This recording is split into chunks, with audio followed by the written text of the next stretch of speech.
Counting factors of large numbers. Consider this question. How many factors does 8400 have? Well, that's a large number. For smaller numbers, numbers less than 100, we could simply list the factor pairs, but that would take too long for a number as large as this. Fortunately, there's a trick we can use to answer this question. So this trick involves a 4-step procedure. Step 1 is simply finding the prime factorization of the number. Okay, that's something we can do. Clearly, 8400 is 84 times 100. 84 is 7 times 12. Of course, 100 is 10 times 10. Break this all into prime factors. Group these all together. We get 2 to the 4th times 3 times 5 squared times 7. That's the prime factorization. We need to get the prime factorization into this form with powers of the prime numbers. So we actually need those exponents. Because step 2 is we're going to make a list of the exponents of the prime factors. Well, this is a bit curious. Clearly, 2 has an exponent of 4, 5 has an exponent of 2, but the 3 and the 7, they're just kind of sitting there. They don't have an exponent, it looks like. Whenever you have one factor of something, that's really an exponent of 1. We don't write the exponent of 1 because it would be redundant, but it really has an exponent of 1. And therefore, reading across, those exponents are 4, 1 on the 3, 2 on the 5, and then 1 on the 7. 4, 1, 2, 1. That's our list of exponents. So that's step 2. We have this list. Step 3, add 1 to every number on the list. So we had 4, 1, 2, 1. Add 1 to each one of those numbers. We get 5, 2, 3, 2. That's our new list. All we've done is we've added 1 to each number. Once we have this new list, multiply all those numbers together.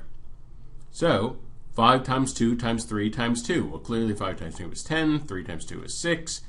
Multiply this together, we get 60. The number 8,400 has 60 different factors. So those factors, of course, would include 1, which is a factor of every number, and 8,400. Of course, every number is a factor of itself. So those would be 2 numbers on the list. Altogether, there are 60 numbers on this list. At the end of the video, I will discuss why this procedure works. Let's review the steps. To find the number of factors that positive integer n has, find the prime factorization of n and write it in terms of the prime factors, powers of the prime factors, because we actually need those exponents. Step 2 is create a list of the exponents. Remember to use 1 for a prime factor that has no exponent. Once we have that list, step 3 is add 1 to every number on the list, creating a new list. And once we have that new list, multiply them all together. Find the product of that new list. That product is the number of factors n has. Let's practice on another large number. How many factors does 21,600 have? Well, first of all, why don't you pause the video here and try this on your own, and then we'll talk about it.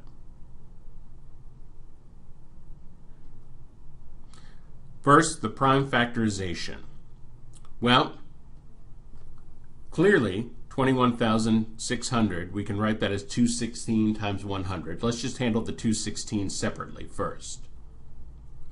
The 216 is 2 times 108. And the 108 is also divisible by 2. That's 2 times 54. 54, we can write that as 6 times 9. And then we can break those into individual prime factors and get down to this, the prime factorization of 216. So, incidentally, you could find the prime factorization of 216 if you happen to notice that 216 is 6 cubed. So 6 cubed would be 6 times 6 times 6. That's 2 times 3 times 2 times 3 times 2 times 3. If you notice that, that would be a shortcut. We didn't need that. We actually got to the prime factorization anyway. So now we multiply this by the prime factorization of 100, which of course is 2 times 5 times 2 times 5. Collect everything together. We get 2 to the 5th times 3 to the 3rd times 5 squared. That's the prime factorization. Well, now we're in the home stretch. Now it's easy. Now we make we simply make a list of those exponents, 5, 3, 2. Those are the 3 exponents of the prime factors.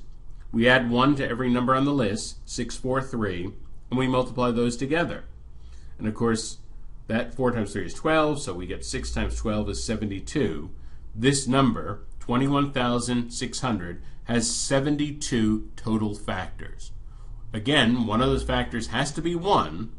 One of those factors has to be 21,600. Those would be 2 factors on the list, but there are 72 factors on the list altogether. To find the number of odd factors, basically we would repeat this procedure, but ignore the factors of 2. So we'd find the prime factorization as usual. We'd make a list of the exponents of odd prime factors, the odd prime factors only, pretending that powers of 2 did not exist. Once we have that list, we add 1 to each number on the list and multiply the numbers on the new list together. That's the number of odd prime factors.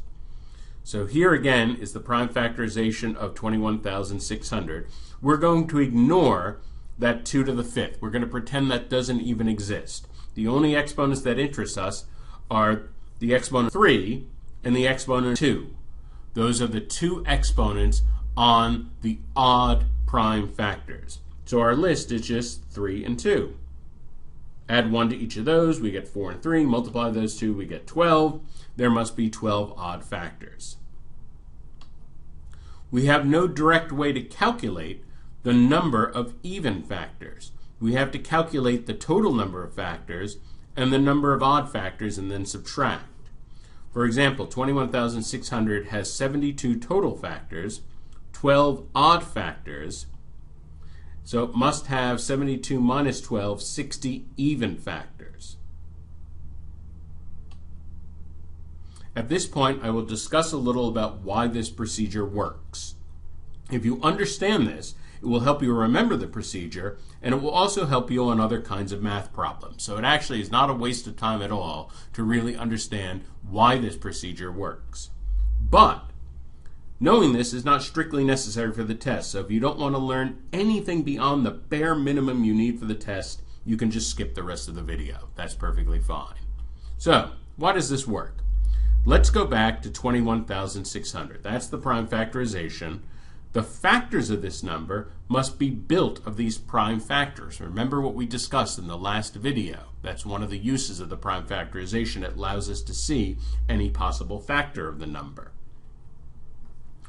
If factor f is built of these prime factors, how many powers of 2 could f contain? Well, f might contain no factors of 2 at all, or it might contain some. It might contain any number up to 5. Therefore, the possibilities are 0, 1, 2, 3, 4, and 5. That's 6 possibilities. That's a list of the possible number of factors of 2 that f could contain.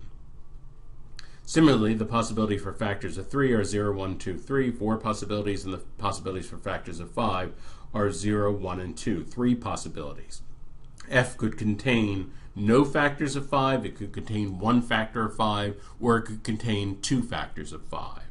Those are the possibilities. Any of those possibilities could go with any of the others, so we multiply them. Here's a slightly different way to say the same thing.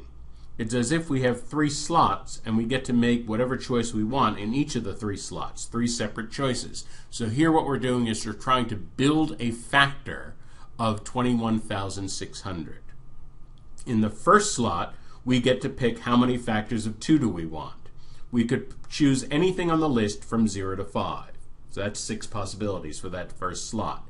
In the second slot, we want to know how many factors of 3 do we want. We could pick anything from 0 to 3. In the third slot, we want to know how many factors of 5 do we want. We could choose anything from 0 to 2. Now notice, suppose we picked, for example, 0, 0, 0. We picked 0 in all 3 slots. That would produce the factor of 1. And 1, of course, is a factor of 21,600 because anything is 1 is a factor of anything at all. We could also max out the list. We could max it out So we pick 5 in the first slot, 3 in the second slot, 2 in the third slot. And of course, what that would do is give us 21,600 itself. That is the prime factorization of the number. And of course, any number is a factor of itself, so that's perfectly fine. We could get the number itself as one of its factors. Or we could mix and match. We could choose any number in one slot and match it with any number in any of the other slots, and that would give us one of the factors of 21,600. So overall, the exponents of each prime factor of n delineate the possibilities for the individual factors of n. Adding 1 includes the 0 case, because any individual factor of n may or may not include any one of the prime factors. For example, among the prime factors of 21,600, 36 is a factor that doesn't have 5 as a factor. That would mean that we set 0 in the third slot to get a factor of 36. 100 is a factor that doesn't have any 3's as a factor. So we'd have 0 in the second slot to get a factor of 100. 75 is a factor that doesn't have 2 as a factor, so we'd have to have a 0 in the first slot to produce 75. Finally, we multiply the possibilities. 6 in the first slot, then 4 in the second slot, and 3 in the third slot. We multiply those. Why do we multiply them? Well, it may be intuitive to you, the mix and match principle. If this is not intuitive to you, this piece will make more sense when you learn the fundamental counting principle in the counting module. So don't worry about that so much now. You'll get to it later when you study the counting videos. In summary, to find the number of factors of n, here are the steps. You find the prime factorization of n, list the exponents, add 1 to create a new list, and find a product of the new list. There's a similar procedure to find the number of odd factors. If we want the number of even factors, we have to find all the factors, subtract the number of odd factors, and we discussed a little about why the procedure works.